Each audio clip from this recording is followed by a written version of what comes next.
हम जिला एवं सत्र न्यायालय में मैं डिस्ट्रिक्ट नाजिर के पद पर पदस्थ हूँ। मेरा नाम लक्ष्मी श्रीवास्तव है।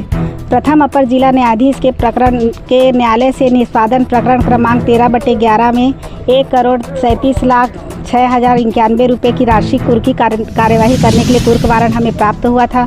उस कुर्क वारंट के पर कार्यवाही करते हुए मैंने मुनीराम गोयल आदेशिका वहाँ को कुर्क वारंट की तामीली के लिए कुर्क वारंट दिया और उसे लेकर मुनीराम गोयल मैं स्वयं गई थी और वहाँ जाके कलेक्टर साहब से मिले। कलेक्टर साहब को मैंने पर्ची दिया अपने नाम की, पद नाम की और मिलने का कारण भी बताया, लेकिन कलेक्टर साहब ने मिलने से इनकार कर दिया और उन्होंने कहा कि एडिशनल कलेक्टर के पास जाइए। प्यून के द्वारा यह बताया गया।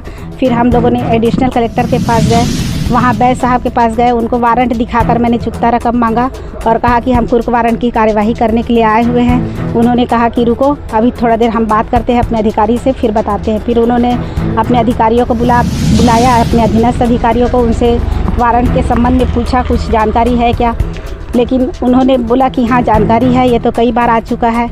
और फिर उसके बाद में आधे घंटे रुको, हम तुम्हारे अधिकारी से बात करते हैं, ऐसा कहा गया उनके द्वारा। हम लोग वहाँ कुछ देर रुके।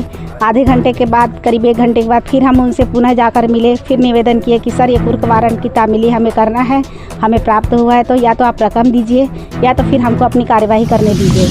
तो उन्होंने कहा कि अभी हमारा अधिकारी तुम्हारे अधिकारी से बात करने के लिए गया हुआ है, वहाँ से आने के बाद में काम करेंगे। फिर उसके बाद धीरे धीरे उन्होंने हम फेरिस के अनुसार सभी गाड़ियों को दिखाए। वहाँ कलेक्टर की जितनी ज़मीन थी वो ज़मीन भी कुर्क करना था फेरिस के अनुसार, क्योंकि 1 करोड़ की प्रॉपर्टी बहुत ज़्यादा हो जाती है। इसलिए हमने फेरिस के अनुसार ज़मीन का भी खसरा नंबर वगैरह भी दिखाया और गाड़ी का नंबर भी दिखाया कि ये गाड़ी हमें कुर्क करनी है। कलेक्टर साहब धीरे धीरे अपने ड्राइवरों को बोल के सब गाड़ी वहाँ से निकालते गए। सिर्फ हमें एक गाड़ी प्राप्त हुई जिसका नंबर CG02H1212 है। उस गाड़ी को हमने कुर्क किया और कुर्क करने के बाद में उसके कुर्की वारंट का पूरा प्रोसीजर निकाला। उसके साथ में हमारे साथ में जो डिक्रीधारी है वो भी गया हुआ था, उसके भी हस्ताक्षर लिए।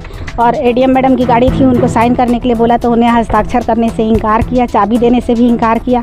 उस गाड़ी को कुर्क करके हम जिला सत्र न्यायालय में लाकर रखे हुए हैं।